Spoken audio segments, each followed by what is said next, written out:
Hello students, welcome to my Nurture. मैं हूं कृष्णा। कैसे हैं आप सब लोग? मस्त, बढ़िया।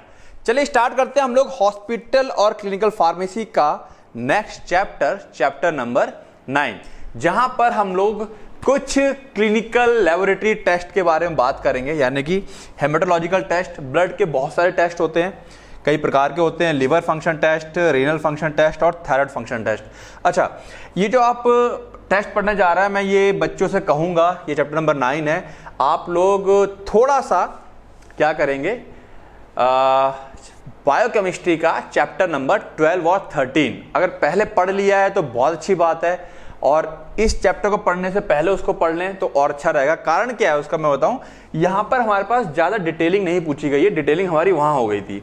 ठीक है, यहां पर स्पेशली फोकस दिया गया है सिग्निफिकेंस पर और इंटरप्रिटेशन। मतलब इसको उसमें उस टेस्ट का क्या महत्वपूर्ण है, क्यों महत्वपूर्ण है, वो क्या इंपॉर्टेंस है, और उससे हमको क्या इंटरप्रिटेशन, मतलब उससे हम क्या निष्कर्ष निकालते हैं। इन दो चीजों पर हमको फोकस करना है।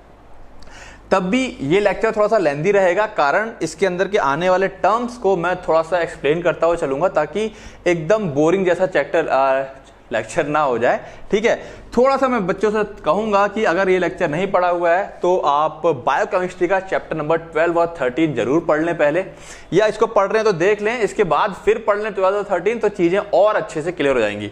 यानी कि ये चैप्टर नंबर 9 और चैप्टर नंबर 12-13 बायोकेमिस्ट्री का, ये कंबाइंड में ही पढ़ें। जब भी पढ़ें तो अंडरस्टैंडिंग बहुत बेटर हो जाएगी। ठीक है, और फिर कह रहा हूं लेक्चर थोड़ा सा लेंदी रहेगा, चीजों को एक्सप्लेन करना रहेगा यहां पर। ठीक है, तो पहला जो हमारे पास आएगा क्वेश्चन या कह लो टॉपिक, ठीक है, जो क्वेश्चन आता है direct, right down significance and interpretation. सीधा क्वेश्चन आएगा कि भाई सिग्निफिकेंस बताओ और interpretation of haematological laboratory test result. ठीक है, जो हेमेटोलॉजिकल टेस्ट होते हैं उनके सिग्निफिकेंस और इंटरप्रिटेशन की बात हो रही है।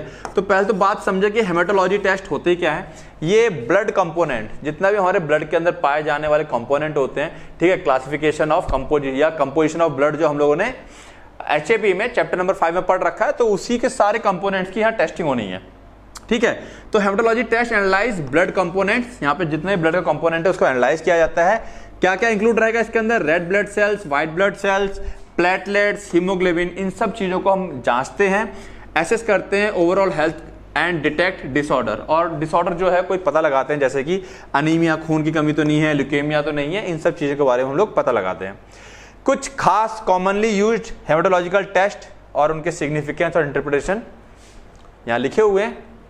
तो कुछ इसी टाइप से आप अपना आंसरिंग करेंगे। ठीक है, पहले थोड़ा सा डिफाइन कर देंगे क्या होता है और लिखना स्टार्ट करेंगे।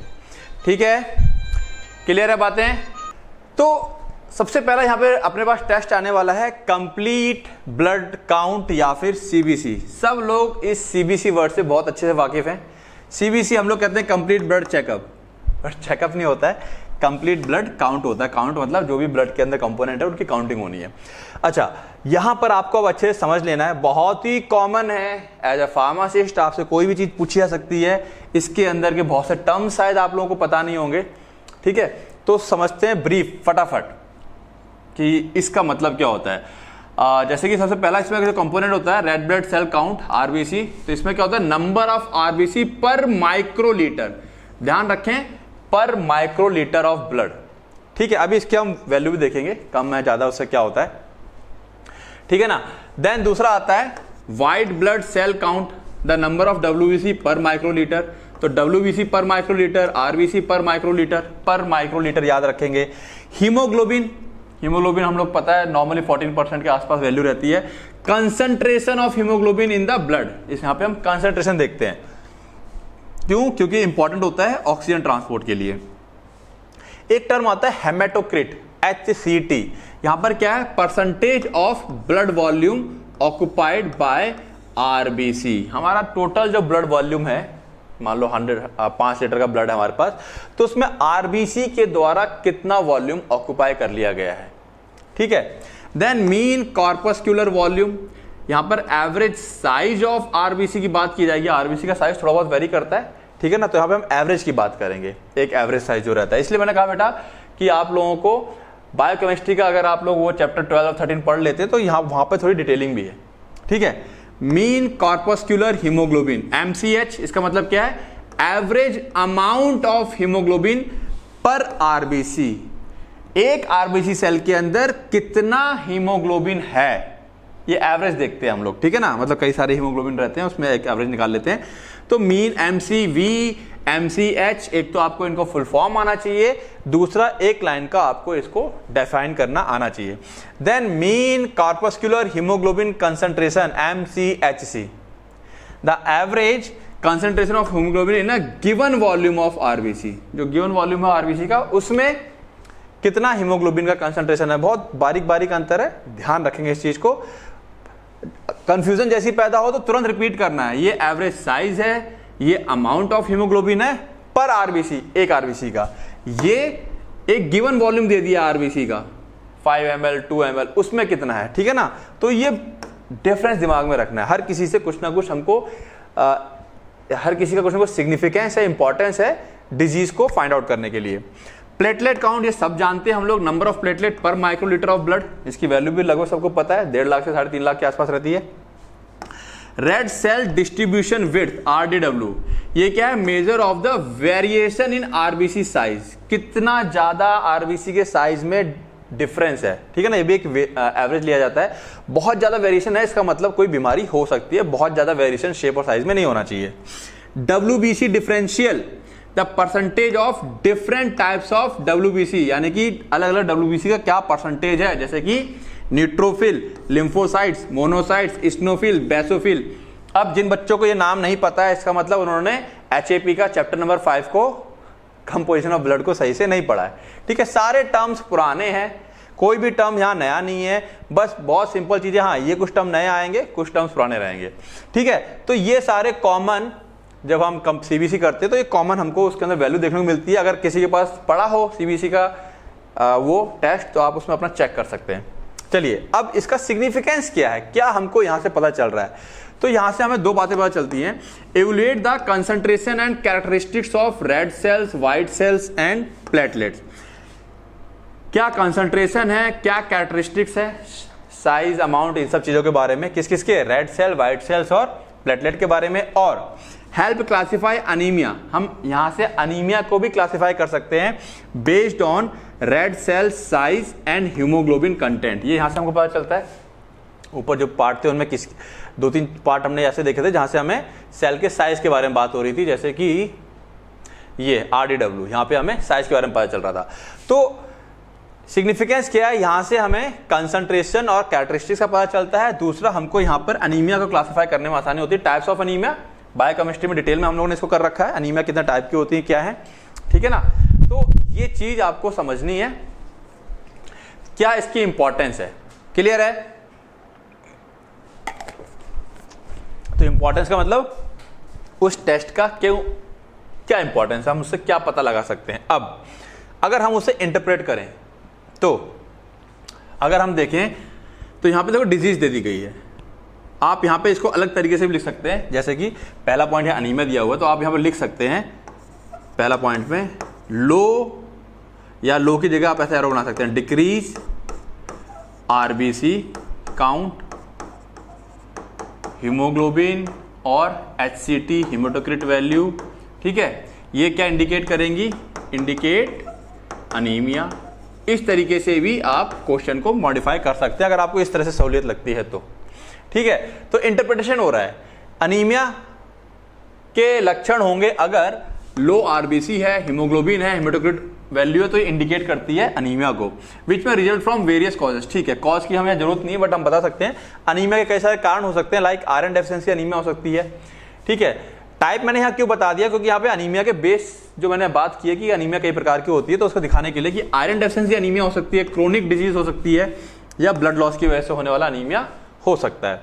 देन ल्यूकोपेनिया और ल्यूकोसाइटोसिस। देखो, जब ये पेनिया वर्ड आ जाएगा तो समझ लेना लो, साइटोसिस वर्ड आ जाएगा तो समझ लेना हाई, ठीक है। तो लो और हाई WBC काउंट जो कि इंडिकेट करता है, अगर कभी लो हो जाए या हाई आ जाए वैल्यू इसकी, तो इसका मतलब क्या होगा, हम यहाँ पर उस वैल्यू की बात नहीं कर रहा कि इस वैल्यू नहीं चाहिए, मतलब उस वैल्यू नहीं चाहिए, वो मतलब है, वो बहुत डिटेलिंग हो जाएगी, ठीक है। तो हम एक जनरलाइज बात कर रहे हैं कि अगर लो है और हाई है अपनी वैल्यू से, तो इसकी लो और हाई की वैल्यू भी जो है एक नॉर्मल इसकी हमको पता ही लगभग 7000 के आसपास रहती है, मेल और फीमेल में थोड़ी अलग होती है, ठीक है। तो इसकी जो वैल्यू अगर लो या हाई है तो वो इन्फेक्शन या बोन मैरो डिसऑर्डर या इम्यून सिस्टम प्रॉब्लम इनको इंडिकेट करता है। A differential count is often required to assess the cause. Differential count, हमको WBC डिफरेंशियल काउंट की जरूरत पड़ेगी कि हम पता लगा सकेंगे क्या कारण है, कौन सा पर्टिकुलर WBC सेल है वो कम है या ज्यादा है, तो उससे हमें एग्जैक्ट डिजीज के बारे में पता चलता है, ठीक है। तो ये हमारा इंटरप्रिटेशन चल रहा है यहाँ पर। देन थ्रोम्बोसाइटोपेनिया, ये भी हम पहले पढ़ चुके हैं अगर आप लोगों ने, इसलिए मैंने कहा बेटा बायोकेमिस्ट्री वाला पार्ट जरूर पढ़ लेना। थ्रोम्बोसाइटोपेनिया डिक्रीज और साइटोसिस हाई, प्लेटलेट की वैल्यू, ठीक है। थ्रोम्बो मतलब प्लेटलेट आएगा। लो और high platelet count can indicate condition such as bleeding disorder. आपको कोई ब्लीडिंग डिसऑर्डर है, कट लग जाता है, खून नहीं रुकता है, या बोन मैरो फेलियर है, बोन मैरो फेल हो चुका है, प्रॉपर नहीं बन पा रहा है, या इन्फ्लामेटरी कंडीशन है तो उसमें हाई हो सकता है, इन्फ्लामेशन है बॉडी के अंदर, ठीक है। तो इसकी वैल्यू से हमें ये 3 डिजीज के बारे में आइडिया लगता है। This is the interpretation. Then polycythaemia, poly कई सारा, पॉली मतलब कई सारा, ठीक है ना। Elevated RBC count and haematocrit can suggest polycythaemia, polycythaemia vera dehydration and chronic hypoxia, यानी कि ऑक्सीजन का प्रॉपर ना मिलना। क्लियर है बातें। देन माइक्रोसाइटिक और मैक्रोसाइटिक एनीमिया, माइक्रो छोटा, मैक्रो बड़ा। एबनॉर्मल एमसीवी लेवल, अब ये एमसीवी लेवल जैसे आपको कंफ्यूज करे कि ये भूल गए, तुरंत बैक आओ, देखो कहाँ एमसीवी, ये रहा एवरेज साइज ऑफ आरबीसी, ठीक है ना। साइज छोटा होगा तो माइक्रो, बड़ा होगा तो मैक्रो। क्लियर है। Abnormal MCV level can help classify the anaemia, anaemia को क्लासिफाई करने में आसानी होती है। लो एमसीवी अगर साइज छोटा है suggest iron deficiency anaemia, while high MCV अगर साइज बड़ा है कुड इंडिकेट विटामिन B12 और फोलेट डेफिशिएंसी अनीमिया, ठीक है। तो हमको यहाँ से इंटरप्रिटेशन करना है कि अच्छा ये रिजल्ट आया है तो इससे हमको क्या बीमारी होने की संभावना, ये इंटरप्रिटेशन है और सिग्निफिकेंस, ठीक है। फिर एक होता है पेरिफेरल ब्लड स्मीयर। ये जो CBC था हमारे पास, इसमें हम लोगों ने क्या किया था, इंजेक्शन से ब्लड को निकाला था और फिर लैब में टेस्टिंग की थी। ये जो स्मीयर है, स्मीयर का मतलब होता है ऐसे अपनी निडल से पंच करते हैं और फिर स्लाइड के ऊपर ऐसे करके लगा देते हैं, तो वो स्मीयर हो गया। हमने जो खून को स्लाइड के ऊपर ऐसे लगा दिया, उसको वर्ड होता है स्मीयर। तो पेरिफेरल ब्लड, पेरिफेरल क्योंकि बाहर की तरफ का ही है, मतलब ऊपर से पंच किया और ले लिया, और जो हम वीन्स के अंदर से लेते हैं वो CBC के अंदर चला जाता है, ठीक है। तो peripheral blood smear involve spreading a drop of, spread मतलब फैलाना, ड्रॉप ऑफ ब्लड, एक ब्लड के ड्रॉप को हम ऐसे लेकर के स्लाइड में ऐसे फैला देते हैं, ठीक है, on A slide and examine under microscope, और माइक्रोस्कोप में उसको फिर हम चेक करते हैं। तो इसकी क्या इंपॉर्टेंस है, इसकी इंपॉर्टेंस ये है कि हम यहाँ से मॉर्फोलॉजी, मॉर्फोलॉजी मतलब ऊपरी बनावट जो होती है, साइज वगैरह कैसा दिख रहा है, शेप कैसा है, of blood cell to detect abnormal shape, shape हमें पता चल जाएगा कि एबनॉर्मल है, नॉर्मल है या एबनॉर्मल है। एबनॉर्मल मतलब असामान्य है, क्या साइज है, और इंक्लूजन्स, इंक्लूजन मतलब होता है क्या क्या चीजें उसके अंदर मौजूद है, ठीक है, वो हम यहाँ से पता लगा सकते हैं। इंटरप्रिटेशन की बात करें तो आओ देखें क्या क्या हमको यहाँ से देखने को मिलता है। मॉर्फोलॉजिकल एबनॉर्मेलिटीज, क्या क्या एबनॉर्मेलिटीज हो सकती हैं, जैसे कि this test provide detail information about RBC, WBC and platelet, इन तीनों के बारे में इंफॉर्मेशन मिलती है यहाँ से हमको। Helping in diagnosis condition such as malaria, malaria के लिए ये वाला टेस्ट किया जाता है, इसमें पैरासाइट्स हमको दिख जाते हैं, ठीक है, आरबीसी के अंदर। दूसरा sickle cell anaemia, sickle shape के आरबीसी दिख जाएंगे, इसी टेस्ट से पता चल जाता है। एंड ल्यूकेमिया, एबनॉर्मल WBC के साइज वगैरह डिफरेंट होते हैं, तो वो भी हमें इसी टेस्ट से पता चल जाता है, ठीक है। देन एनआइसोसाइटोसिस, फिर कह रहा हूं ये सारे वर्ड हम लोग बायोकेमिस्ट्री में जब अगर आप चैप्टर नंबर 12 और 13 पढ़ लेंगे तो सारे टर्म ऑलरेडी वहां डिस्कस हो चुके हैं। इसमें एनआइसोसाइटोसिस मतलब होता है variation in RBC size, RBC के बहुत सारे अलग अलग साइजेस हमको देखने को मिलते हैं। सीन इन आयरन डेफिशिएंसी और megaloblastic anaemia. Poikilocytosis, abnormal shape of RBC, RBC का असामान्य shape, indication of various anaemia, again anaemia का ही एक प्रकार है। Increase WBC with blast cell, ये ल्यूकेमिया, ठीक है, जो अपना ल्यूकेमिया होता है, ब्लास्ट सेल जिनसे कि हमारा WBC की ग्रोथ होती है, अगर उनका क्वांटिटी बढ़ गई है तो वो कहीं ना कहीं ल्यूकेमिया को इंडिकेट करता है, ठीक है। क्लियर है बातें, तो सिंपल है। तो इसलिए मैंने कहा कि अगर आप लोगों ने बायोकेमिस्ट्री का चैप्टर नंबर 12, 13 पढ़ रखा है तो ये सारे टर्म्स वहां क्लियर हो चुके हैं। अब यहाँ पे से एनआइसोसाइटोसिस, अगर जिस बच्चे ने बायोकेमिस्ट्री चैप्टर 12, 13 पढ़ लिया, क्लिक कर जाएगा तुरंत, अरे ये तो पढ़ा हुआ, यही पढ़ा हुआ, यही पढ़ा हुआ है। तो आगे डिफाइन करने की हमें जरूरत नहीं पड़ेगी, ये हमारा इसके अंदर आ जाएगा। ठीक है, फिर एक टर्म आता है रेटिकुलोसाइट काउंट। रेटिकुलोसाइट्स क्या होते हैं? ये इमेच्योर आरबीसी होते हैं, इनकी काउंटिंग होती है। ठीक है ना, रेटिकुलोसाइट्स आर इमेच्योर आरबीसी, जो पूरी तरीके से डेवलप नहीं हुए हैं, and their count reflect the bone marrow response to anaemia. Anaemia के रिस्पॉन्स में, अनीमिया और खून की कमी हो रही है, तो बोन मैरो जाहिर सी बात है ज्यादा से ज्यादा बनाएगा, आरबीसी बनाएगा, जिससे कि खून की कमी को पूरा कर सके। ठीक है, तो सिग्निफिकेंस इसका यही है, measures bone marrow response to anaemia. Anaemia के केस में बोन मैरो कैसा रिस्पॉन्स कर रही है, सही से रिस्पॉन्स कर रही है, क्या वो अपना काम प्रॉपर कर रही है कि नहीं कर रही है, वो हमें पता लगता है। अगर हम इंटरप्रिटेशन की बात करें, अगर हाई रेटिकुलोसाइट काउंट हमको देखने को मिलता है, बहुत ज्यादा बड़ा हुआ है, यानी कि बहुत सारी इमेच्योर आरबीसी देखने को मिल रहे हैं, इसका मतलब क्या है? इंडिकेट एक्टिव आरबीसी प्रोडक्शन, कि आरबीसी का एक्टिव प्रोडक्शन यानी कि बहुत ज्यादा मात्रा में बन रहा है। Commonly seen in acute blood loss, कब देखने को मिलता है हमको? बॉडी में बहुत ज्यादा ब्लड का लॉस हो गया है या हीमोलिटिक अनीमिया है, तो डिजीज का ही पता चलता है और ये पता चलता है कि हाँ कहीं से बॉडी में खून का लॉस हो रहा है। दूसरा, लो रेटिकुलोसाइट काउंट, अगर ये कम पैदा हो रहे हैं, इसका मतलब बोन मैरो सप्रेशन, कि बोन मैरो सप्रेस हो गई है, किसी वजह से डिप्रेशन में चल रही है, काम नहीं कर पा रही है। ठीक है, या फेलियर हो गया उसका। ये कहाँ देखने को मिलता है? एप्लास्टिक अनीमिया या सर्टन क्रोनिक कंडीशन, कुछ क्रोनिक बीमारियां हैं उनमें देखने को मिलता है, या एप्लास्टिक अनीमिया, अनीमिया के प्रकार है उसमें देखने को मिलता है।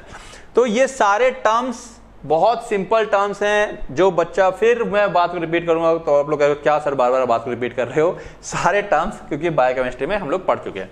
ठीक है, तो ये चैप्टर बहुत सिंपल है, टर्मिनोलॉजी है केवल यहाँ पर। अगर आपने बायोकेमिस्ट्री पढ़ ली है तो यहाँ सिर्फ टर्मिनोलॉजी का ही खेल है सारा। ठीक है, चलें आगे।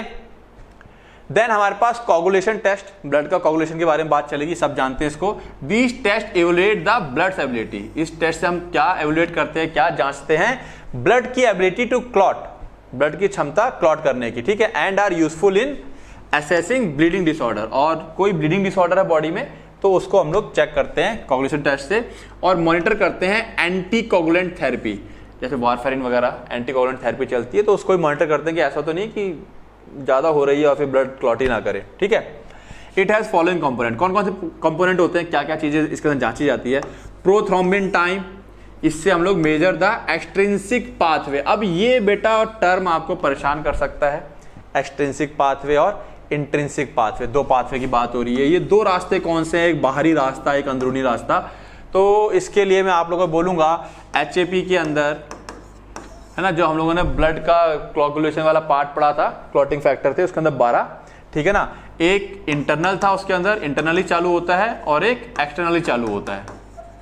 जिन बच्चों को नहीं क्लियर है तो वो लोग जा करके एचएपी का चैप्टर नंबर 5 है आई थिंक, ब्लड वाला, उसमें जो वो है क्लॉटिंग फैक्टर्स के बारे में जिक्र पूरा बता रखा है, मैंने एक्सप्लेन किया किस तरीके से इंटरनल और एक्सटर्नल काम करते हैं। ठीक है, मैंने बॉडी के अंदर से और एक्सटर्नली, क्योंकि यहाँ से कट लगा है तो ऊपर के तौर से, तो ये दो रास्ते बन जाते हैं। ठीक है ना, तो prothrombin time measure the extrinsic pathway, जो ऊपर से चलता हुआ रास्ता आ रहा है क्लॉटिंग के लिए, उसका कितना टाइम लग रहा है, और activated partial thromboplastin time APTT, ये इंट्रिंसिक पाथवे को मेजर करता है कितना टाइम ले रहा है क्लॉट करने में। ठीक है ना, इंटरनेशनल नॉर्मलाइज्ड रेशो INR, इसको मैं पहले भी जिक्र कर चुका हूं, वारफेरिन थेरेपी में इसका इस्तेमाल किया जाता है। ये क्या चीज होती है? Standardised ratio based on PT के ऊपर बेस्ड होता है, एक रेशो है, used to monitor patients on warfarin therapy, जो जिनको वारफेरिन दिया जाता है, एंटीकोगुलेंट है, तो उनका क्या होता है, ब्लीडिंग ऑर्डर हो सकता है, ज्यादा मात्रा में दे दी जाएगी तो उनका ब्लड क्लॉट नहीं करेगा। तो एक रेशो है, हम इसको PT को चेक करते रहते हैं कि ऐसा तो नहीं कि वारफेरिन खाने की वजह से हम ठीक तो कोई दूसरी बीमारी कर रहे हैं और इसको बंदे को बीमारी हो जाएगी, ब्लडी क्लॉट नहीं कर रहा है, अचानक कहीं गिरा गया, चोट लग गई और खून रुक ही नहीं रहा फिर।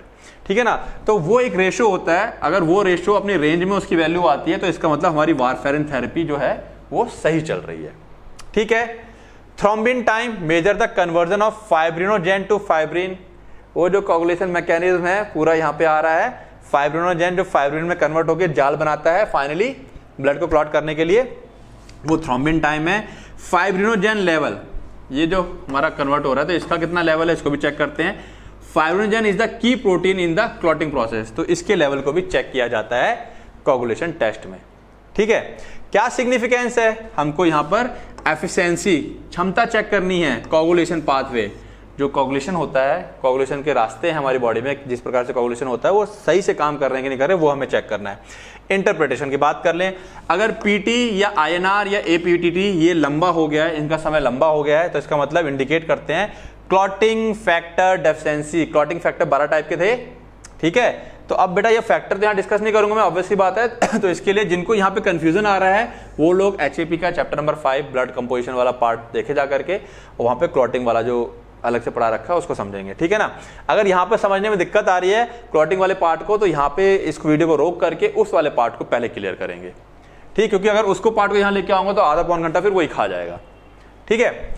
क्लॉटिंग फैक्टर डेफिशिएंसी यानी कि कुछ फैक्टर, क्लॉटिंग फैक्टर से उनकी कमी हो गई है, जैसे कि हीमोफीलिया में या लिवर डिजीज में या विटामिन के डेफिशिएंसी हो सकता है, वहां पे ये चीज देखने को मिलती है। यानी कि अगर ये चीज लंबी हो गई तो या तो हीमोफीलिया हो गया है या लिवर डिजीज है या विटामिन के की डेफिशिएंसी है।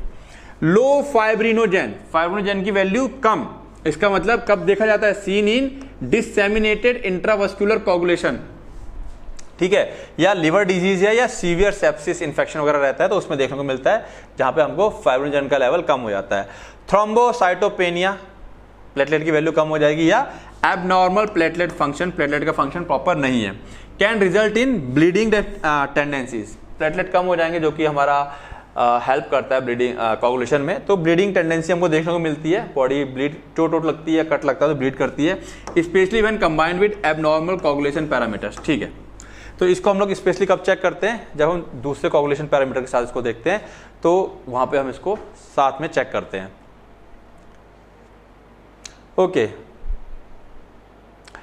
नाउ तो ये हमारे पास आ गया कोगुलेशन टेस्ट,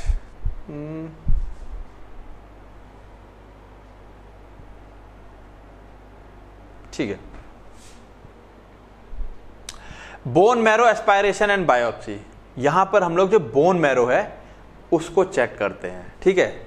इंजेक्शन सिरिंज होती है स्पेशल, वहां से हम बोन मैरो को निकालते हैं या उसी को बायोप्सी कहते हैं, उसको फिर हम लोग लैब में जाकर के हल्का सा बोन का कट लेते हैं और चेक करते हैं। Bone marrow aspiration and biopsy involve taking a sample of bone marrow, bone marrow का सैंपल लिया जाता है और उसे एवेल्युएट जांचा जाता है उसके सेलुलर कंपोजिशन के लिए कि उसके अंदर जो सेलुलर कंपोजिशन है वो क्या क्या है, कितने कितने मात्रा में है, क्या सिग्निफिकेंस है। यहां से हम डायरेक्टली पता लगाते हैं, directly evaluate marrow functions and cell production. काफी सारी चीजें हैं, आरबीसी डब्ल्यूसी वगैरह हमारे कहाँ बनते हैं, बोन मैरो में बनते हैं, कई प्रकार के सेल्स जो हमारे बोन मैरो बनते हैं।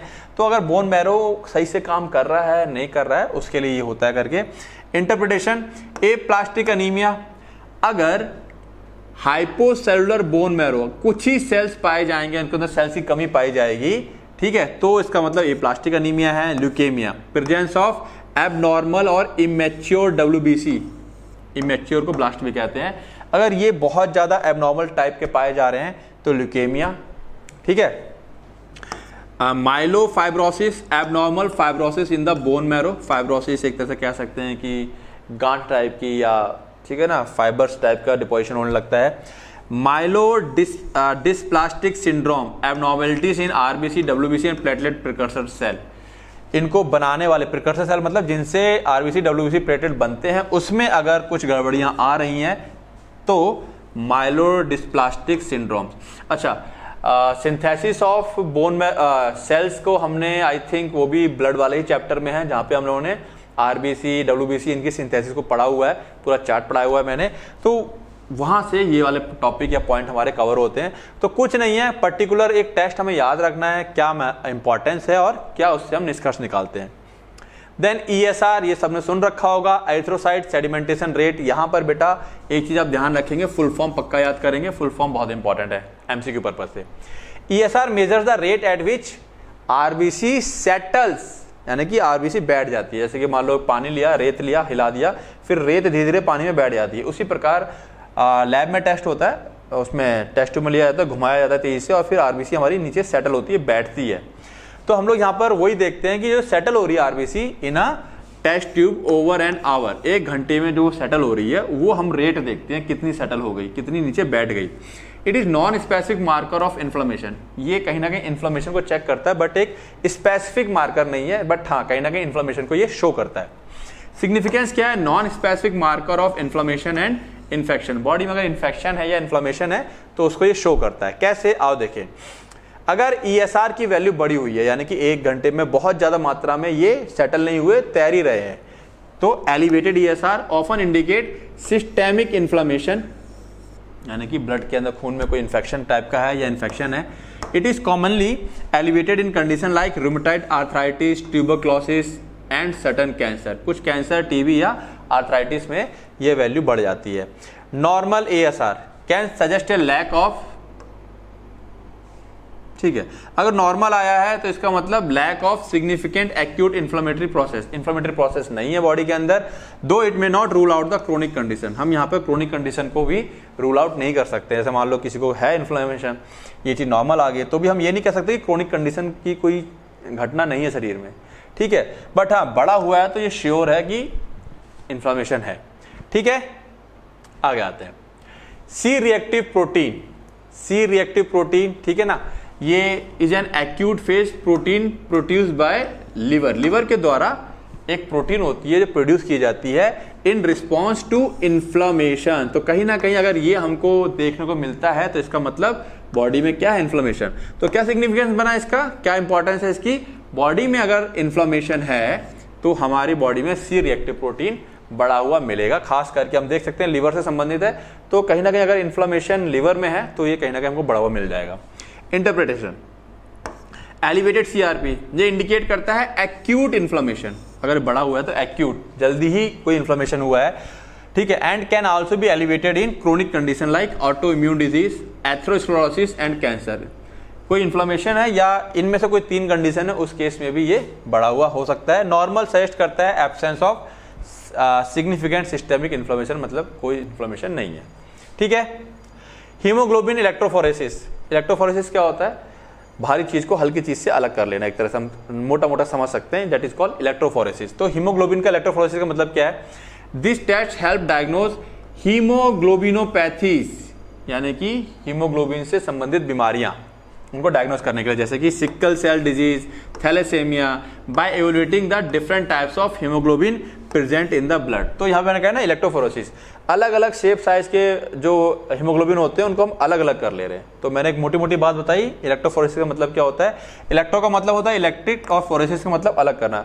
इलेक्ट्रिक के माध्यम से हम चीज़ों को अलग करते हैं, 2 चीज़ों को, ठीक है। तो यहाँ पर हम अलग अलग टाइप के जो हीमोग्लोबिन जो हमारे सेल्स हैं उनको हम क्या कर दे रहे हैं, अलग कर दे रहे हैं। सिग्निफिकेंस क्या है, हमको यहाँ से एबनॉर्मल, असामान्य हीमोग्लोबिन वेरिएंट्स, अलग अलग प्रकार के हीमोग्लोबिन है तो वो हमको यहाँ देखने को मिल जाते हैं, ठीक है। Interpretation, sickle cell disease, the presence of haemoglobin S, HbS अगर मौजूद है instead of normal haemoglobin A, एक ही जगह अगर हीमोग्लोबिन S मौजूद है तो इसका मतलब सिकल सेल डिजीज है। Thalassaemia, abnormal haemoglobin pattern such as increase level of HbF, foetal haemoglobin बढ़ा हुआ है या HbA2 है, तो यहाँ से हमें समझ में आता है कि थैलेसेमिया है। तो अलग अलग प्रकार के हीमोग्लोबिन होते हैं, अगर उनकी वैल्यू हमको यहाँ देखने को मिलती है तो उससे हम अलग अलग डिजीज का आइडिया लगाते हैं, ठीक है। तो अब आपको बात समझ में आ गई होगी, मेन हेडिंग उसका क्या मतलब है, फिर सिग्निफिकेंस और इंटरप्रिटेशन में आपको बातें लिखनी है, उसके अलावा कुछ नहीं है। देन अगर हम बात करें तो सीरम आयरन स्टडीज, हमारा जो ब्लड का सीरम है उसके अंदर आयरन की वैल्यू को स्टडी करेंगे। These test include serum iron, हमारे सीरम में कितना आयरन है, टोटल आयरन बाइंडिंग कैपेसिटी कितनी है, ठीक है ना, ट्रांसफेरेटिन सैचुरेशन, ट्रांसफेरेटिन जो है हमारी ब्लड में वो कितना है और फेरेटिन कितना है, ठीक है। क्या उद्देश्य है इसका, क्या सिग्निफिकेंस है, ये यूज्ड किए जाते हैं टू एसेस, जांचने के लिए iron status in the body, हमारी बॉडी में आयरन का स्टेटस क्या है, आयरन की वैल्यू क्या है, आयरन का लेवल क्या है, उसको समझने के लिए इसका यूज किया जाता है। अगर हम इंटरप्रिटेशन की बात करें तो आयरन डेफिशिएंसी अनीमिया होगा तो लो सीरम आयरन मिलेगा, फेरेटिन भी लो होगा और हाई TIBC मिलेगा, यानी कि आयरन बाइंडिंग कैपेसिटी ये हाई होगी। Anaemia of chronic disease, chronic disease की वजह से अनीमिया है अगर, तो यहाँ पे भी सीरम आयरन कम होगा, लो TIBC होगा, नॉर्मल और हाई फेरेटिन हो सकता है। हीमोक्रोमेटोसिस होगा तो हाई सीरम आयरन होगा, हाई ट्रांसफेरेटिन सैचुरेशन होगा और फेरेटिन लेवल होगा, ठीक है। तो क्या चीज, कुछ चीजें हाई हो जाती हैं, कुछ चीजें कहीं लो हो जाती हैं, तो वो चीज हमें समझना होगा। ये हमको यहाँ के जो रिजल्ट है, इंटरप्रिटेशन है, उससे हमको पता चलता है, ठीक है, ठीक है। बातें क्लियर हो गई, तो बस इसी तरीके से ये पूरा चैप्टर चलेगा। टेस्ट रहेंगे, हमको सिग्निफिकेंस बताना है, इंटरप्रिटेशन बताना है। तो इसीलिए मैंने कहा फिर से बायोकेमिस्ट्री का चैप्टर नंबर 12 और 13 जरूर पढ़ लें। आगे वाले नेक्स्ट टॉपिक क्या हमारे पास, liver function test. Full detail में हमने बायोकेमिस्ट्री में डिस्कस किया हुआ है, अब यहाँ पे हम उसके मेन टेस्ट देख लेते हैं। आओ देखें, liver function test are group of blood test. Liver function test क्या होता है, ग्रुप ऑफ ब्लड टेस्ट है used to assess the health of the liver. ये कोई भी बात बच्चा लिख लेगा, आप लोग अब एक्सपर्ट हो चुके हो अगर यहाँ तक पढ़ते शुरुआत से पढ़ते हुए आ रहे हो तो, ठीक है। ये test, this test measure various enzyme, यहाँ पे ऑब्वियस ही बात है हम कुछ खास तरह के एंजाइम्स का पता लगाते हैं, प्रोटीन या कुछ खास तरह के सब्सटेंस ब्लड में चेक करते हैं, डेट प्रोड्यूस और प्रोसेस्ड बाय द लिवर। वो जो सब्सटेंस या लिवर है या तो प्रोड्यूस किए जा रहे हैं लिवर के द्वारा या प्रोसेस किए जाते हैं, तो उसके अमाउंट को पता लगा करके हम लिवर की हेल्थ का पता लगा लेते हैं, that simple. They help determine extent of liver damage. इससे हमें लिवर कितना डैमेज है वो पता चलता है, कितना डिसफंक्शन है वो पता चलता है। Monitor the progress of disease, कोई बीमारी का इलाज कर रहे हैं हम लोग तो लिवर से संबंधित है, तो कितना लिवर मतलब वो डिजीज बीमारी में प्रोग्रेस मिला हमको। And evaluate the effect of medication, या कोई दवा कितनी इफेक्टिव है उस बीमारी के लिए, हम वो पता लगाते हैं और लिवर के फंक्शन को टेस्ट करके। तो लिवर फंक्शन टेस्ट की बात करें तो यहाँ पर सबसे ALT टेस्ट सुना होगा, ALT, AST, ठीक है। ALT क्या होता है, एलानाइन एमिनो ट्रांसफरेज। फिर से जिन बच्चों ने बायोकेमिस्ट्री में पढ़ लिया लिवर फंक्शन टेस्ट, उनके लिए हलवा हो रहा होगा यहाँ पर। क्या सिग्निफिकेंस है, यह एक एंजाइम है जो कि पाया जाता है, found primarily in the liver, जो कि मुख्य रूप से लिवर में ही पाया जाता है। It is release into the blood stream, ये ब्लड में छोड़ा जाता है when liver cells are damaged.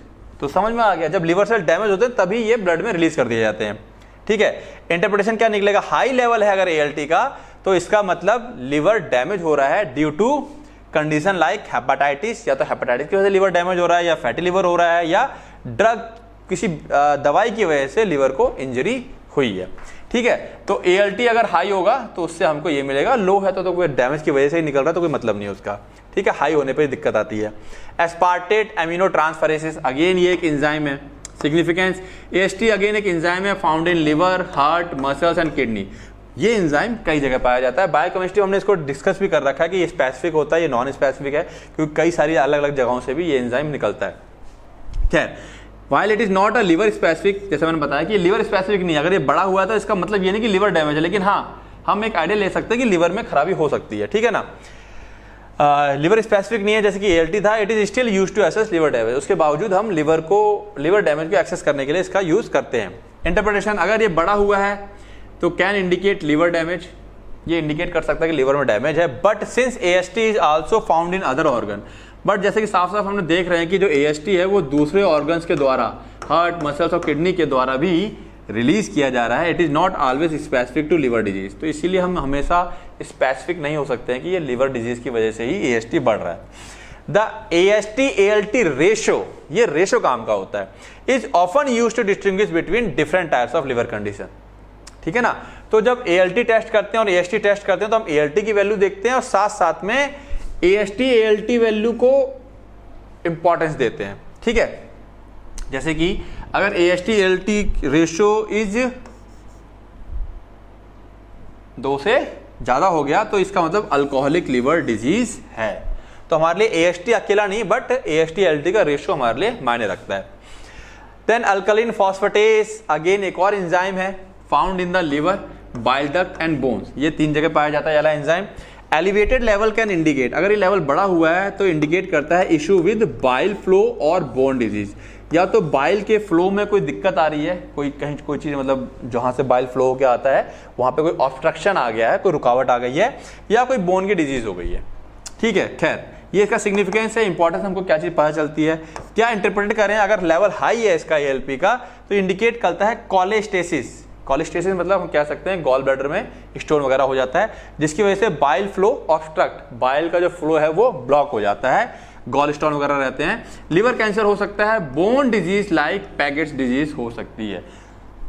तो खैर हमारे लिए यहाँ पर ये इंपॉर्टेंट नहीं है, हमारे लिए यहाँ पर हम लिवर की बात कर रहे हैं तो लिवर की डिजीज को लेके ज्यादा वो रहना है, सतर्क रहना है। टोटल बाइलिरुबिन, बायोकेमिस्ट्री में जो रेड ब्लड सेल का ब्रेकडाउन वगैरह हमने डिटेल में पढ़ा था, अगर वो बाइलिरुबिन याद आ रहा होगा तो ये खटाक से चीजें क्लियर हो जाएंगी, ठीक है ना।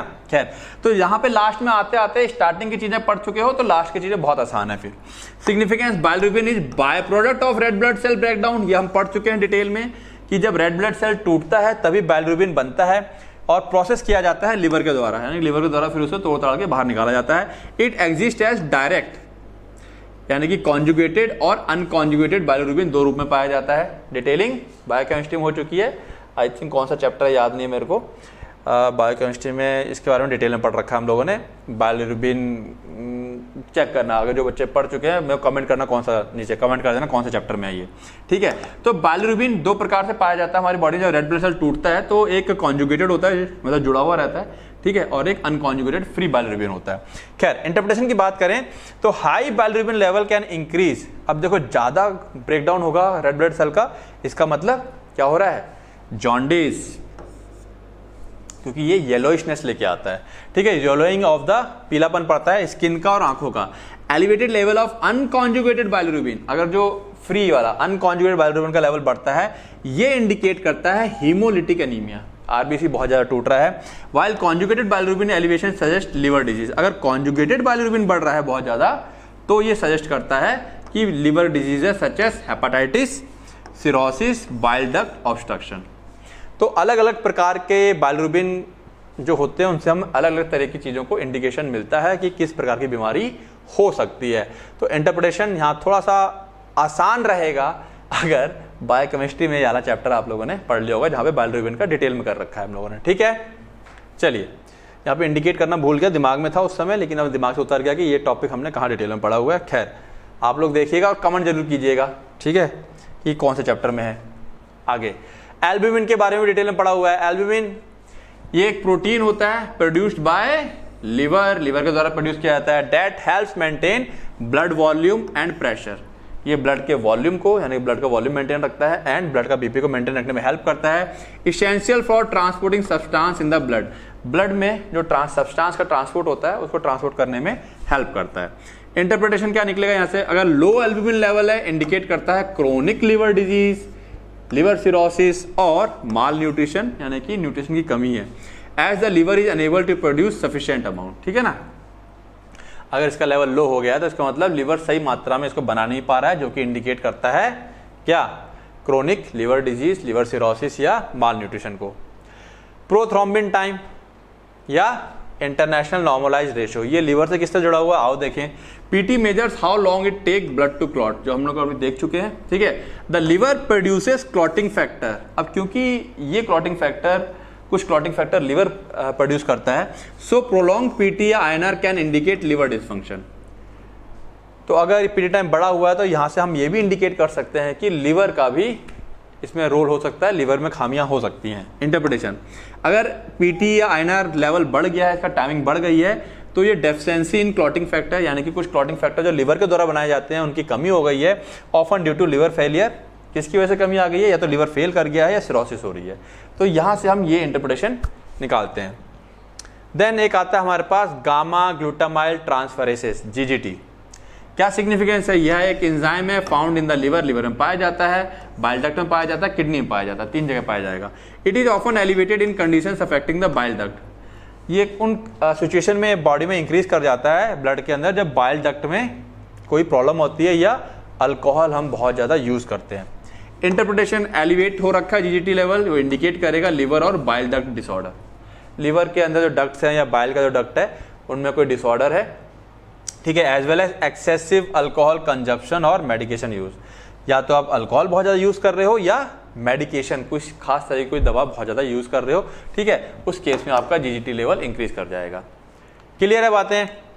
चलिए अब हम थोड़ा सा, ये इतना ज़्यादा इंपॉर्टेंट नहीं है बट हम ये भी देख लें कि हम लोग जैसे ऊपर हमने बहुत सारी बीमारियां देख ली कि सिरोसिस है, हेपेटाइटिस है, इसको अगर मैं बीमारी के हिसाब से एडजस्ट करूं, ठीक है ना, ऊपर जो हमने पढ़ा है जो ये 7 चीजें हैं, बीमारियों के हिसाब से देखें कि किस बीमारी में क्या चीज बढ़ जाती है, तो हम इसको ऐसे भी लिख सकते हैं, common disease state evaluated through LFT. अब अच्छा ये क्यों जरूरी है, क्योंकि यहां से हमको समझना है कि इसका सिग्निफिकेंस वगैरह देना पड़ेगा हमको।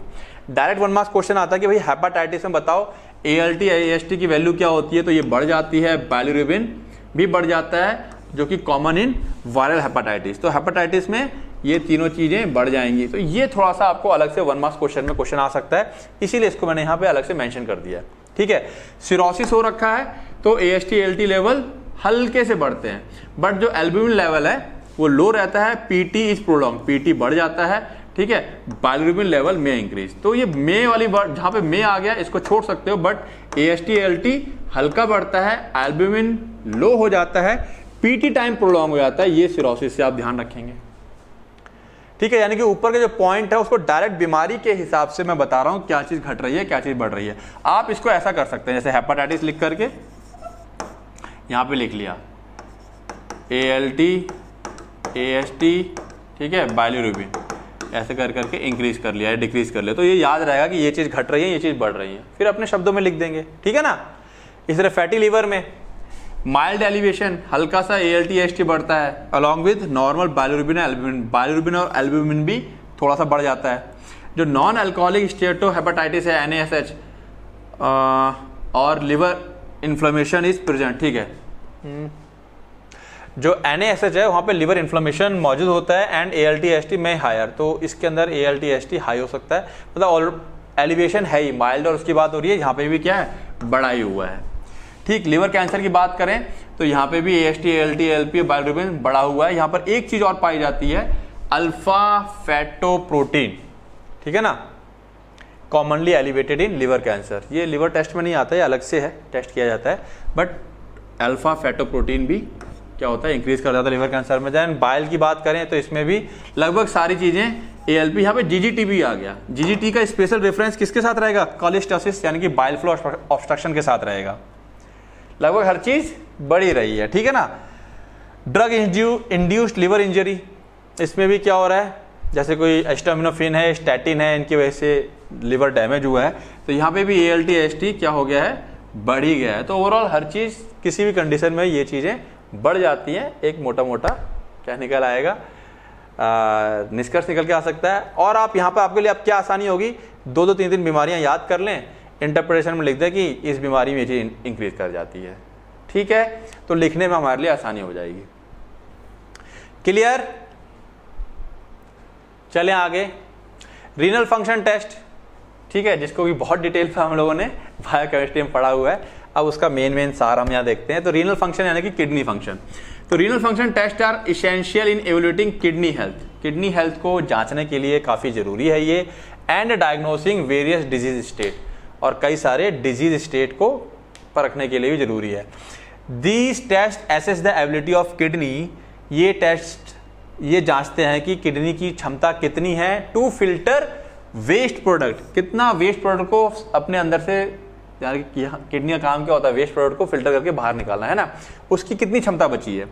Balance fluid and regulate electrolyte, मतलब ओवरऑल जो किडनी का फंक्शन है कि वो फ्लूइड को बैलेंस करता है, इलेक्ट्रोलाइट को रेगुलेट करता है, वो उसका सब कुछ ठीक है या नहीं है। तो नीचे कुछ पॉइंट दे रखे हैं, जैसे कि हम क्या क्या देखते हैं इसके अंदर, सीरम क्रिएटिनिन देखते हैं। अब सीरम क्रिएटिनिन, ठीक है, डिटेलिंग हो चुकी है बायोकेमिस्ट्री में, फिलहाल खास देखते हैं क्या सिग्निफिकेंस है। ये वेस्ट प्रोडक्ट होता है कहाँ का, मसल मेटाबॉलिज्म का, मसल्स टूटती फूटती हैं तो वहां से क्रिएटिनिन निकलता है, that is primarily excreted by the kidney, जो कि मुख्य रूप से किडनी के द्वारा बॉडी से फिर बाहर निकाल दिया जाता है, ठीक। The serum creatinine level reflect the kidney's ability to filter waste from the blood. तो अगेन, तो हम लोग जो सीरम क्रिएटिनिन लेवल चेक करते हैं ब्लड में, और वहां से हम ये देखते हैं कि अच्छा इतना लेवल है, इसका मतलब तो ओके है, इससे ज़्यादा बड़ा हुआ है इसका मतलब किडनी सही से फिल्टर नहीं कर पा रही है, तो उसकी फिल्टर करने की क्षमता में कोई दिक्कत आ गई है, ठीक है। एलिवेटेड लेवल में सजेस्ट किडनी डिसफंक्शन, अगर लेवल बड़ा हुआ है तो इसका मतलब किडनी डिसफंक्शन कर रही है, as kidney fail to excrete creatinine efficiently, ठीक है ना। क्यों डिसफंक्शन कर रही है, क्योंकि उतनी क्षमता से वो क्रिएटिनिन को बाहर नहीं निकाल पा रही है। इंटरप्रिटेशन, ठीक है, यहाँ पे नॉर्मल रेंज दे दी है मैंने। अच्छा, इसमें आप एक काम और कर सकते हैं, मैं देखूंगा नोट्स में अपडेट कर दूंगा, ऊपर जो क्वेश्चंस थे वहाँ पे मैंने रेंज नहीं दे रखी है, रेंज याद करने में थोड़ा सा बच्चों को दिक्कत आती है, ठीक है। तो रेंज अगर आप एक बार को याद नहीं भी करते हैं तो चल जाएगा, ठीक है ना। यहाँ मैंने रेंज दे दी है ताकि ये बताने के लिए कि अगर आप रेंज लिखना चाहते हैं तो एक बार गूगल करके रेंज लिख सकते हैं, अदरवाइज रेंज बहुत ज़्यादा याद करोगे तो दिक्कत रहती है, खैर, ठीक है ना। लेकिन रेंज को हम लोगों ने बायोकेमिस्ट्री में प्रॉपर डिस्कस किया हुआ है, ठीक है। तो रेंज एक बार को नहीं भी लिखोगे चल जाएगा। क्या लिखना है, कोई चीज़ बड़ी हुई है, घटी हुई है, तो उससे क्या निष्कर्ष निकलता है। तो बढ़ा हुआ लेवल वो बताता है इम्पेयर्ड किडनी फंक्शन, किडनी का फंक्शन इम्पेयर हो गया है, खराब हो गया है, सही से काम नहीं कर रहा है, या बॉडी में डिहाइड्रेशन है, या मसल बहुत ज़्यादा ब्रेक डाउन कर रही है, ठीक है। डिक्रीज लेवल में इंडिकेट माल न्यूट्रिशन, अगर लेवल घटा हुआ है तो इसका मतलब माल न्यूट्रिशन है, न्यूट्रिशन की पोषण की कमी है बॉडी में। मसल्स वास्टिंग और लो मसल मास, यानी कहीं ना आपका मसल्स जो है वो वास्टिंग, ठीक है ना, मतलब मसल्स मास किसी वजह से कम हो रहा है आपकी बॉडी में, आपका मास जो हम कहते हैं ना सूख रहा है इंसान, ठीक है, तो ये चीज़ में इंडिकेट हो सकता है। देन ब्लड यूरिया नाइट्रोजन, इसको हम बन कहते हैं, यहाँ पे स्पेशली हमारे पास क्या हो गया, यूरिया आ गया। Urea is nitrogenous waste product, हम सब जानते हैं यूरिया नाइट्रोजन का वेस्ट प्रोडक्ट होता है, ठीक है। कहाँ से आता है ये, प्रोटीन के मेटाबॉलिज्म से बनता है। It is filtered out by kidney, kidney के द्वारा फिल्टर किया जाता है।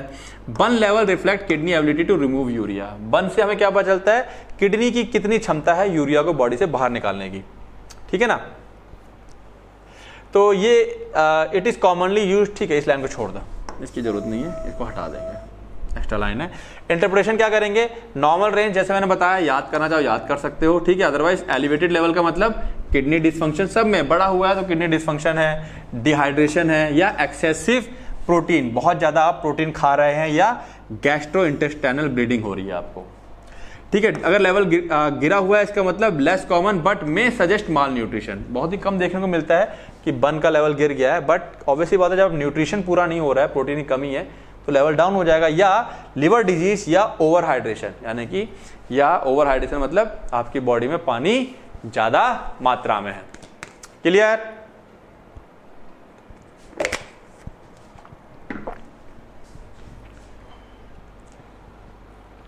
देन जीएफआर, ठीक है, ग्लोमेरुलर फिल्ट्रेशन रेट, फिल्टर करने का जो रेट होता है, calculation, GFR is calculation that estimate the kidney's ability to filter waste, ठीक है। ये भी एक प्रकार का किडनी का वेस्ट करने की क्षमता को परखने का तरीका होता है। It is derived from the serum creatinine level, age, gender and race. हम इसको कहाँ से डेराइव करते हैं, सीरम क्रिएटिनिन लेवल से, ठीक है, एज से, जेंडर से और रेस से, इन सब चीज़ों से हम इसका आइडिया लगाते हैं, ठीक है। जीएफआर को डिटेल में हम लोगों ने डिस्कस किया हुआ है, कहाँ, अगेन बायोकेमिस्ट्री के अंदर, ठीक है। इंटरप्रिटेशन की बात करें तो नॉर्मल रेंज 90 से 120 होती है, ये याद कर लेना। जीएफआर अगर 60 से कम है तो इसका मतलब 60 ml से कम हो रहा है और ये 3 महीने ज़्यादा हो गया है तो इंडिकेट क्रोनिक किडनी डिजीज, इसका मतलब आपको कोई भयंकर क्रोनिक किडनी डिजीज है।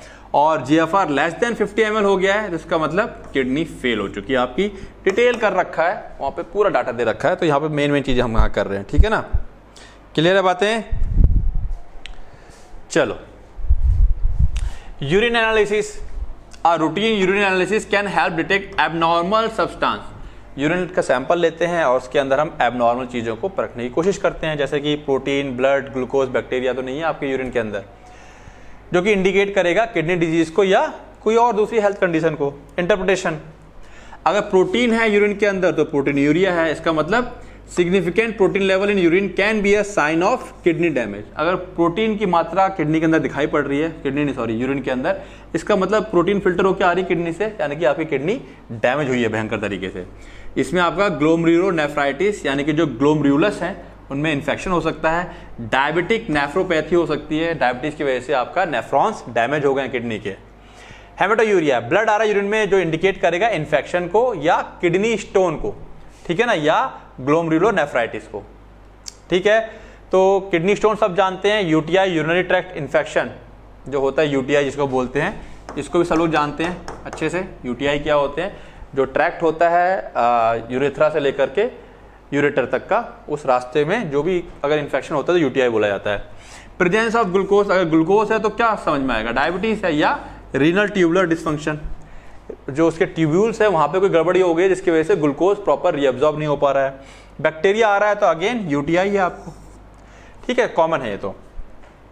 फिर यहां पर एक टर्म आता है जो हम चेक करते हैं, urine albumin to creatinine ratio, ACR, ठीक है। This test measure the amount of albumin, जो कि एक प्रोटीन होता है in the urine, relative to creatinine. Creatinine के कंपेयर में हम इसको क्या करते हैं, एल्ब्यूमिन को, इनका रेशियो चेक करते हैं। It help detect early kidney damage. जो रेशियो होता है उसकी एक रेंज होती है, ठीक है, नॉर्मल रेंज 30 से कम होनी चाहिए, और बढ़ रही है तो इसका मतलब किडनी डैमेज होना स्टार्ट हो चुकी है, specially in condition like diabetes and hypertension, ठीक है। डायबिटीज और हाइपरटेंशन में अगर आपको कोई भी एक्स्ट्रा बीमारी नहीं है तो डायबिटीज और हाइपरटेंशन ही आपकी किडनी को डैमेज करना स्टार्ट कर देती हैं, ठीक है। तो नॉर्मल लेस देन 30, माइक्रो एल्ब्यूमिनेरिया अगर बहुत लाइट है तो रेंज ये रहेगी। अर्ली इंडिकेटर होता है किडनी डिजीज का कि भाई स्टार्टिंग है, और मैक्रो ज़्यादा है 300 से, तो इसका मतलब मोर सीवियर किडनी डैमेज हो चुका है, इसको आपको ट्रीट करने की ज़रूरत है, ठीक है। चलें आगे। इलेक्ट्रोलाइट्स, हमारे इलेक्ट्रोलाइट्स पाए जाते हैं यूरिन के अंदर, सोडियम, पोटेशियम, कैल्शियम, फॉस्फेट, ठीक है।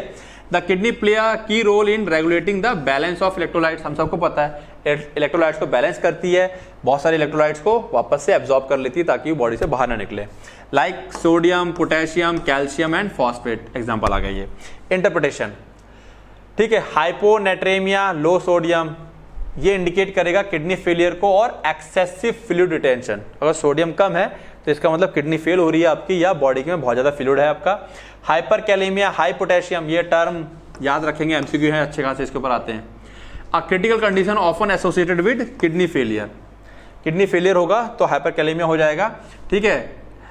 As the kidney can't excrete potassium effectively, ठीक है, बॉडी में आपका पोटेशियम लेवल हाई हो गया क्योंकि किडनी उसको प्रॉपरली बाहर निकाल नहीं पा रही है।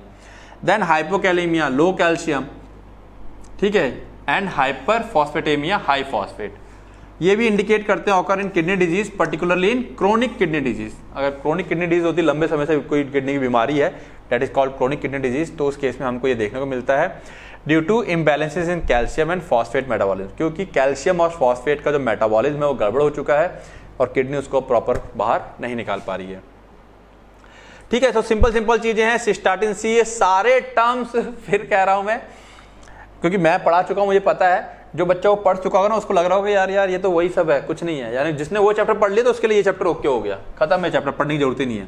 सिग्निफिकेंस, सिस्टाटिन सी प्रोटीन है produced by all nucleated cells, जितने भी बॉडी के अंदर न्यूक्लिएटेड सेल्स होते हैं उनके द्वारा प्रोड्यूस किया जाता है। फिल्टर बाय किडनी, और किडनी के द्वारा फिल्टर किए जाते हैं। It is considered a more sensitive marker of kidney function, इसको ज्यादा सेंसिटिव मार्कर मतलब अगर इसमें गड़बड़ है तो मतलब किडनी पक्का गड़बड़ है, ठीक है, मार्क कर दिया गया है स्पेशली, है ना, सेंसिटिव मार्कर मतलब स्पेशली बता देगा ये, ठीक है। क्रिएटिनिन से भी ज्यादा सेंसिटिव है ये, सेंसिटिव मतलब क्रिएटिनिन और इनकी वैल्यू कंपेयर करें तो सिस्टाटिन सी हमको ज्यादा एक्यूरेट वैल्यू देता है किडनी की कंडीशन के बारे में, हम इसको ऐसे समझ सकते हैं। Especially in case of early kidney disease और in individual with altered muscle mass, किसके केस में सिस्टाटिन सी ज्यादा बेटर हम लोग इसकी वैल्यू पर रिलायबल कर सकते हैं, भरोसा कर सकते हैं। अगर अर्ली किडनी डिजीज है या किसी इंसान का मसल मास अचानक से गड़बड़ हो गया है, अचानक से बहुत कमजोर हो गया है, तो वहां पर सिस्टाटिन सी की वैल्यू काफी रिलायबल होती है, ठीक है। इंटरप्रिटेशन, नॉर्मल रेंज दे दी है, एलिवेटेड लेवल, ये सजेस्ट करेगा kidney dysfunction, particularly in case of where creatinine may not provide accurate result, ठीक है ना। तो बढ़ा हुआ लेवल इसका ये बताता है कि किडनी में डिसफंक्शन हो गया है, खास करके तब जब क्रिएटिनिन हमको सही से रिजल्ट नहीं दे पाता है। एग्जाम्पल, एल्डरली माल न्यूरिश्ड पेशेंट, जो बूढ़े हो रहे हैं लोग उनमें मास कम होने लगता है, या माल न्यूरिश्ड पेशेंट जिनको न्यूट्रिशन सही से नहीं मिल रहा है उनमें ये लेवल बढ़ जाता है। फिर एक होता है रीनल इमेजिंग, अल्ट्रासाउंड या सीटी स्कैन या एमआरआई। यहां से हमें क्या पता चलता है, जो इमेजिंग टेस्ट होते हैं used to visualize the kidney structure and detect abnormalities, kidney का स्ट्रक्चर तो नहीं गड़बड़ हो रहा है, कुछ इन्फेक्शन वगैरह हो गया है या गांठ सी पड़ रही है, सिस्ट वगैरह जो गांठ होती है, ट्यूमर वगैरह, या कोई स्टोन वगैरह है, या hydronephrosis, swelling of the kidney due to fluid retention. कई बार स्टोन वगैरह रहती है तो उसके अंदर फ्लूइड भरना स्टार्ट होता है, फूल जाती है अंदर किडनी, तो वो सब चीज़ें हमें यहाँ से पता चलती हैं अल्ट्रासाउंड, सीटी स्कैन या एमआरआई से। क्या इंटरप्रिटेशन है, नॉर्मल इमेजिंग, इसमें किसी प्रकार का कोई भी असामान्यता, एबनॉर्मलिटीज नहीं दिखाई पड़ेंगी। Hydronephrosis suggest blockage in the urinary tract, आपका यूरिनरी ट्रैक्ट में कहीं ब्लॉक है जिसकी वजह से जो यूरिन फिल्टर हो रहा है किडनी से वो वहीं ब्लॉक हो जा रहा है, आगे पास नहीं हो पा रहा है। किडनी सिस्ट और ट्यूमर, किडनी में गांठ या ट्यूमर कह लो, में इंडिकेट बिनाइन और मैलिग्नेंट कंडीशन, कैंसर की कंडीशन शुरुआत हो सकती है, ठीक है। तो यहाँ से हमको ये इंटरप्रिटेशन मिलता है।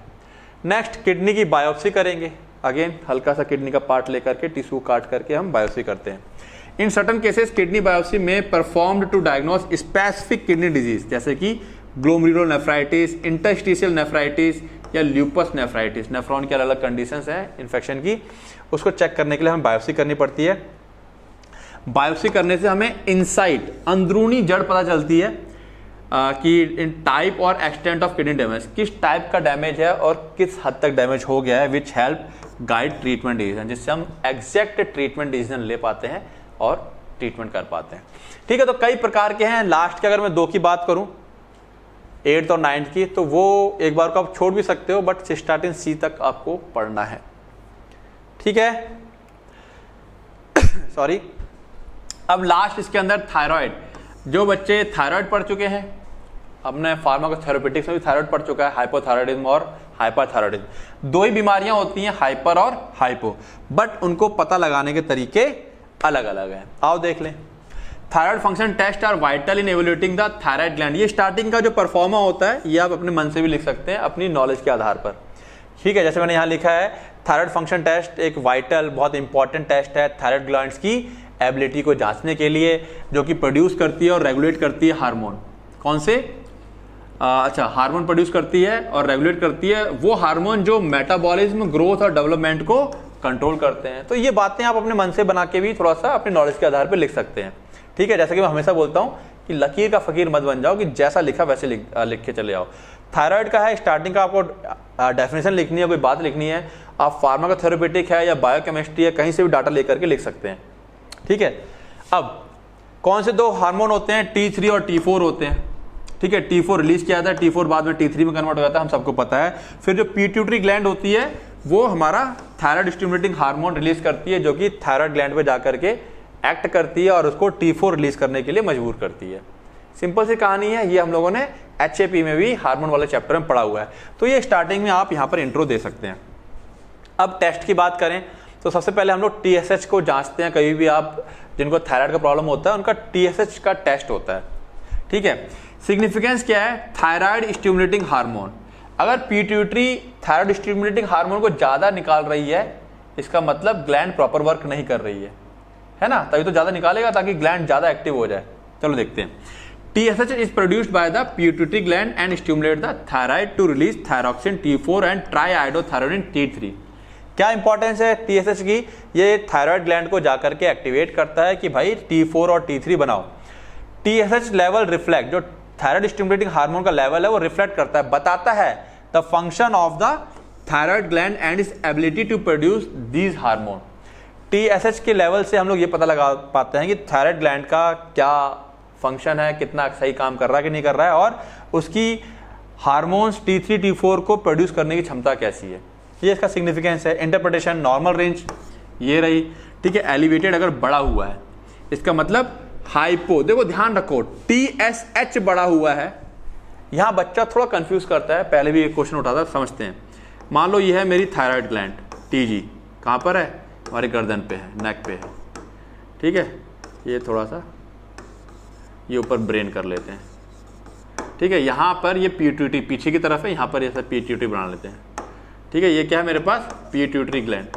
अगर थायराइड ग्लैंड क्या कर रही है? डिक्रीज T4 को कम बना रही है, तो जो पिट्यूटरी ग्लैंड है ये क्या भेजेगी? थायराइड स्टिमुलेटिंग हार्मोन की भाई ज्यादा बनाओ, बॉडी में जरूरत है इसकी। तो इसका लेवल बढ़ा ना, बट इस T4 का लेवल कम है। तो वही चीज है, TSH का लेवल इंक्रीज हो जाता है कब? हाइपोथायराइडिज्म में, जब ये ग्लैंड हाइपो हो गई है, कम रिलीज कर रही है। ठीक है, या अंडर एक्टिव थायराइड कह सकते हैं, where the thyroid is not producing enough hormone. अब हाइपो है तो प्रॉपर हार्मोन प्रोड्यूस नहीं कर रही है, and the pituitary gland compensate. Pituitary gland क्या कह रही है कि अच्छा कम कर रहे हो, चलो हम तुमको और एक्टिवेट करेंगे, जिससे कि बॉडी में कमी पूरी हो सके। तो उसको कंपनसेट करती है by producing more TSH to stimulate the thyroid. अब मान लो लेट 24 घंटे में 4 घंटे, नॉर्मली 4 घंटे एक्टिवेट करती है, उससे हमारा काम हो जाता है। अब उसने देखा कि ये 4 घंटे एक्टिवेट करने से काम नहीं हो पा रहा है, अब वो क्या करेगी? लेवल बढ़ाएगी, TSH को अपना लेवल बढ़ा देगी। नहीं 4 घंटे नहीं, अब 8 घंटे एक्टिवेट करना है इसको, तो लेवल बढ़ जाएगा उसका। ठीक है, एक समझाने का तरीका बता रहा हूं मैं। ठीक है, ये नहीं कि बिल्कुल इसको ऐसे मान लो कि हाँ ऐसा होता है।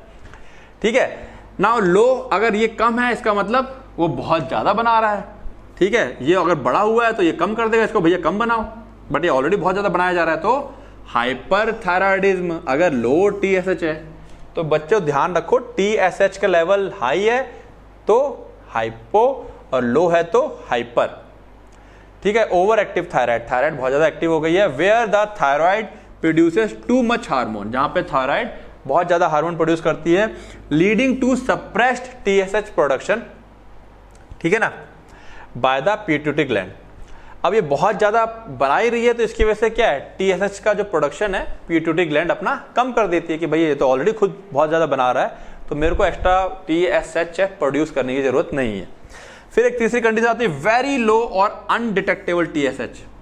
ये कब होगा, ये हाइपरथायराइडिज्म और इन सम केसेस पिट्यूटरी और हाइपोथैलेमिक डिसऑर्डर, बहुत ज्यादा ही हाइपर हो गया है, या फिर हम कह सकते हैं पिट्यूटरी या हाइपोथैलेमिक डिसऑर्डर की वजह से भी कई बार जो टीएसएच का लेवल है वो बहुत ज्यादा कम हो जाता है। ठीक है, then free thyroxine, free T4 की बात करें, केवल T4 की वैल्यू से अगर हम जांचना चाहें तो T4 is the main hormone produced by the thyroid gland, यही मेन हार्मोन है जो ग्लैंड के द्वारा प्रोड्यूस किया जाता है, and is essential for regulating metabolism, और ये हमारी बॉडी में मेटाबॉलिज्म को रेगुलेट करता है। ठीक है, ये इसका सिग्निफिकेंस है। Free T4 refer to the fraction of T4 that is unbound and biologically active. ठीक है, ये प्रोटीन से जाके बंध जाते हैं, तो बंधे हुए की बात नहीं हो रही है, जो फ्रीली मौजूद है ब्लड में उसकी बात हो रही है। The free T4 test is commonly used to confirm the diagnosis of hypo और हाइपोथायराइडिज्म। T4 से भी हम पता लगाते हैं कि हाइपो है या हाइपर कंडीशन है। जैसे कि नॉर्मल रेंज ये रहेगी, अगर ये बड़ा हुआ है तो इसका मतलब T4 से तो डायरेक्ट बड़ा हुआ है तो हाइपर, ठीक है ना, जो कि इंडिकेट करता है thyroid producing too much thyroid hormone. ठीक है, अगर डिक्रीज है तो हाइपो, जहां पे मतलब ये कम बना रहा है। अब बात करते हैं T3 की। T3 is the active form of thyroid hormone, active form, यानी कि T4 हमारा T3 में कन्वर्ट होकर अपना एक्टिवली काम करता है। ठीक है, and it play critical role in regulating metabolism, तो इसलिए इसको active form of thyroid hormone कहा गया है। Most of the T3 in the blood produced from the conversion of T4 to T3, ज्यादातर T4 T3 में कन्वर्ट हो जाता है। T4 T3 पैदा भी होते हैं और जो T4 है अल्टीमेटली T3 में कन्वर्ट हो जाता है पेरिफेरल टिश्यूज, जो हमारे टिश्यूज में जाकर के, और फिर वहां पे अपना नॉर्मल वर्क करता है, इसीलिए इसको एक्टिव फॉर्म कहा गया है। नॉर्मल रेंज इंटरप्रिटेशन की बात करें, एलिवेटेड अगर बड़ा हुआ है तो अगेन ये डायरेक्ट हाइपर हो गया, और घटा हुआ है तो डायरेक्टली हाइपो हो गया। ठीक है, इसमें डायरेक्ट कुछ करना ही नहीं है, बड़े से ये मतलब है, छोटे से ये मतलब है।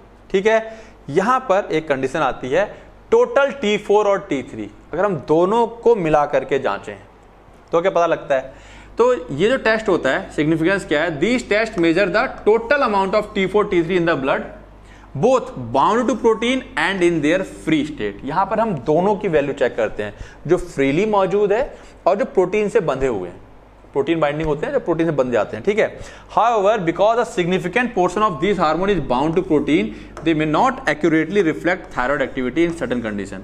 ज्यादातर ये प्रोटीन से बंध जाते हैं, तो कई कुछ कंडीशंस भी हम इसको एक्यूरेट वैल्यू नहीं पता लगा पाते हैं, लेकिन हम उस एक्सेप्शनल वाले केस में नहीं जाएंगे, हम केवल यहां तक समझेंगे। ये बात मैंने बता दी, ठीक है, ये बात मैंने बता दी, आप लिखना चाहो लिखिए, अदरवाइज ये समझाने के लिए बात थी कि ऐसा होता है, बट इसका सिग्निफिकेंस क्या है, हमको यहां से टोटल वैल्यू पता चलती है फ्री और बाउंड वाली।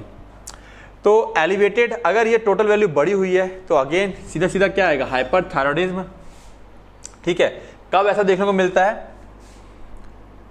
ठीक है, हाइपरथायराइडिज्म देखने को मिलेगा, या an increase in thyroid binding protein. Thyroid binding proteins होते हैं, अगर वो बॉडी में इंक्रीज कर गए तो भी इसका वैल्यू बढ़ी हुई मिलेगा। नॉर्मली हमको प्रेगनेंसी या ओरल कॉन्ट्रासेप्टिव जो फीमेल यूज करती है उनमें देखने को मिलता है। डिक्रीज लेवल है, इसका मतलब या तो हाइपो हो गया या प्रोटीन बाइंडिंग प्रोटीन्स हैं वो कम हो गई हैं। ये हमको लिवर डिजीज में या माल न्यूट्रिशन के केस में देखने को मिलता है। बात समझ में आ रही है? ठीक है, फिर कह रहा हूं यहाँ पे चीजें कुछ लोग बच्चों को लग रहा होगा डायरेक्ट हो रही हैं, सर डायरेक्ट पढ़ा रहे हैं। मैं फिर कहूंगा इसको बायोकेमिस्ट्री वाले पार्ट को पढ़िएगा आप लोग, चैप्टर नंबर 12-13 को, भले वो ना पढ़ाओ तो ये चैप्टर बहुत अच्छे समझ में आएगा। और यहां तक पहुंच ही गए हो, कम समझ में आया है, दोबारा देखना 12-13 चैप्टर बायोकेमिस्ट्री का पढ़ने के बाद। ठीक है, थायराइड एंटीबॉडीज, अच्छा हाँ, कुछ एंटीबॉडीज होती हैं जैसे कि एंटी टीपीओ, एंटी टीजी और टीआरएबी। क्या है ये अभी देखते हैं। ये एंटीबॉडीज क्या करती हैं, एंटीबॉडी हम पता है ना मारने का काम करती हैं। These test detect antibodies that target the thyroid gland. ये जो एंटीबॉडीज हैं थायराइड ग्लैंड को टारगेट करती हैं, ठीक है, और क्या करेंगी, हार्म करेंगी। किस तरीके से, आओ देखें। They are especially useful for diagnosing autoimmune thyroid disease. हमारा खुद का ही जब इम्यून सिस्टम हमारे थायराइड ग्लैंड के खिलाफ हो जाएगा, ऐसी कंडीशन को चेक करने के लिए हम ये वाले टेस्ट करते हैं। कौन कौन सी डिजीज हैं? हैशिमोटोस थायराइडाइटिस, ठीक है, इसका मतलब hypothyroidism, and grave disease hyperthyroidism. तो दोनों ही कंडीशन क्रिएट होती हैं, हैशिमोटो में डिक्रीज हो जाएगा और ग्रेव्स में बढ़ जाता है। Anti TPO, anti thyroid peroxidase antibodies, और anti TG, anti thyroglobulin antibodies are most often measured in case of hypothyroidism. तो ये मार्क कर लेंगे, ये दो एंटीबॉडीज हाइपो क्रिएट करेंगी, सेल्स को डैमेज कर देती हैं, हार्मोन बनना बंद हो जाते हैं। बट वहीं पर इसका उल्टा thyroid stimulating hormone receptor antibodies, thyroid stimulating hormone receptor antibodies is primarily used to diagnose grave disease. तो ये जो एंटीबॉडीज हैं, ठीक है, थायराइड स्टिमुलेटिंग हार्मोन रिसेप्टर पे एक्ट कर रही हैं ये, ठीक है, जिसकी वजह से क्या होता है, ये स्टिमुलेट हो जाते हैं और ज्यादा मात्रा में हमारे हार्मोन्स बनते हैं, जिसकी वजह से हाइपरथायराइडिज्म देखने को मिलती है। ठीक है, इंटरप्रिटेशन अब हमको सिंपल हो गया, टीपी और ये बड़ा हुआ है तो हाइपो हो जाएगा। पॉजिटिव एंटी टीपी और एंटी टीजी का मतलब क्या हो जाएगा कि भाई ऑटो इम्यून थायराइड डिजीज है, जैसे कि हाशिमोटो थायराइडाइटिस हो सकती है। ये एंटीबॉडी अटैक करती है थायराइड सेल को और उनको डैमेज कर देती हैं, तो हाइपोथायराइडिज्म जैसी कंडीशन क्रिएट हो जाती है। पॉजिटिव टीआरईबी का मतलब ग्रेव डिजीज है, ये auto immune cause by hyperthyroidism, यहाँ पर हाइपर हो जाता है क्योंकि जो रिसेप्टर्स होते हैं वो एक्टिवेट हो जाते हैं। Where antibody stimulate the thyroid gland to overproduce the gland. तो यहाँ पर ये कंफ्यूज मत करना कि एंटीबॉडीज है, ये ग्लैंड के सेल को खा क्यों नहीं रही हैं, उसे स्टिमुलेट कैसे कर रही हैं, ये रिसेप्टर्स पे जाकर के काम करती हैं और एक्टिवेट करवाती हैं, ठीक है ना। देन थायरोग्लोबुलिन, ये भी एक प्रकार का प्रोटीन है जो कि थायराइड सेल्स के द्वारा प्रोड्यूस किया जाता है, और ठीक है, ये उन पेशेंट्स में चेक किया जाता है जिनकी थायरोआइडक्टोमी यानी कि सर्जिकल रिमूवल ऑफ थायराइड कर दिया जाता है, रिमूव किया जाता है कई कंडीशंस में, उनके केस में टीजी को चेक किया जाता है, ठीक है, या जिनको थायराइड कैंसर होता है। As it can be use to monitor for cancer recurrence, इसको हम चेक करते हैं कि दोबारा से तो कैंसर नहीं हो रहा है। इंटरप्रिटेशन, अगर इसका लेवल बड़ा हुआ है तो इसका मतलब in individual with the history of thyroid cancer, जिनके पास्ट में थायराइड कैंसर रहा है कभी और उसको रिमूव कर दिया गया है, ठीक है, हाई लेवल में इंडिकेट रिकरेंस और रेसिडुअल डिजीज। अगर लेवल हाई है इसका मतलब कैंसर वापस आ सकता है या कुछ हिस्सा रह गया है बीमारी का। It is not specific test for thyroid function but rather for cancer monitoring, ठीक है ना। थायराइड के फंक्शन के लिए नहीं है ये टीजी टेस्ट, ये कैंसर की मॉनिटरिंग के लिए है स्पेशली, ठीक है। आगे आते हैं, थायराइड अल्ट्रासाउंड, अल्ट्रासाउंड कर सकते हैं हम थायराइड का, yes. Thyroid ultrasound is an imaging test, हम उसकी इमेज निकालते हैं, इससे हम साइज और स्ट्रक्चर को चेक करते हैं कि स्ट्रक्चर साइज में तो गड़बड़ नहीं है। It help detect thyroid nodules है ना, गांठें, सिस्ट या ट्यूमर वगैरह तो वहां पर नहीं आ गए। इंटरप्रिटेशन, नॉर्मल है तो साइज शेप सब बराबर है, और कुछ फाइंडिंग मिलती है तो जैसे नोड्यूल मिली है या इरेगुलरिटीज, शेप साइज में कुछ गड़बड़ी है, इनलार्जमेंट बढ़ा हुआ है, क्वार्टर ऐसी कंडीशन हो सकती है, ये सजेस्ट करती हैं thyroid disease such as thyroid cancer, ठीक है। अगर एबनॉर्मेलिटीज, इनलार्जमेंट या नोड्यूल मिलते हैं तो थायराइड कैंसर या benign condition like multinodular goitre जैसी कंडीशन हो सकती है, वहां से हमको आइडिया लगता है। Radioactive iodine uptake test सुना होगा अभी तक ये कई जगह पे, अब होता क्या देखते हैं। Significance, the RAIU test measure how much iodine the thyroid takes up. Iodine चाहिए होता है ना थायराइड ग्लैंड के फंक्शनिंग के लिए, तो वो कितनी आयोडीन को लेता है, ठीक है, हम उसको टेस्ट करते हैं, आयोडीन का लेवल देखते हैं फ्रॉम द ब्लड से कितनी आयोडीन को वो ले रहा है। Since iodine is essential for thyroid hormone, हम सबको पता है आयोडीन बहुत जरूरी होता है, बचपन से टीवी में ऐड देखते आ रहे हैं, ग्वाइटर के लिए आयोडीन खाना है, आयोडीन खाना है, ठीक है। The test is used to assess thyroid function and detect thyroid disease, ठीक है। टेस्ट इसीलिए किया जाता है कि हमको थायराइड फंक्शन और डिजीज के बारे में पता कर चल सके। अगर ये हाई अपटेक ले रहा है, बहुत ज्यादा आयोडीन ले रहा है, इसका मतलब ऑफन एसोसिएटेड विद हाइपरथायराइडिज्म, ज्यादा ले रहा है मतलब ज्यादा एक्टिव है, तो हाइपरथायराइडिज्म वाली कंडीशन है सच एज ग्रेव डिजीज और टॉक्सिक मल्टी नोडुलर ग्वाइटर हो रखा है। अगर ये लो ले रहा है, कैन ऑकर इन हाइपो, कम ले रहा है मतलब एक्टिव नहीं है तो कम इस्तेमाल करेगा, तो हाइपोथायराइडिज्म है। या ऐसा कोई केस हो सकता है जैसे कि thyroiditis where thyroid is inflamed, inflammation हो गया है, and can not concentrate iodine, iodine को कंसंट्रेट नहीं कर पा रहा है। ठीक है, तो हर किसी टेस्ट से कुछ ना कुछ हमको सिग्निफिकेंस और सिग्निफिकेंस है हर किसी टेस्ट का, और कुछ ना कुछ वहां से हमको इंटरप्रिटेशन, उससे निष्कर्ष निकालते हैं। क्लियर है बातें? ओके, तो इस चैप्टर का पहला लेक्चर खत्म। नेक्स्ट चैप्टर में हम बाकी के 3 टेस्ट हैं वो भी खत्म कर देंगे। जैसा कि मैंने कहा था कि यहाँ पर थोड़ी सी टर्मिनोलॉजीज हैं।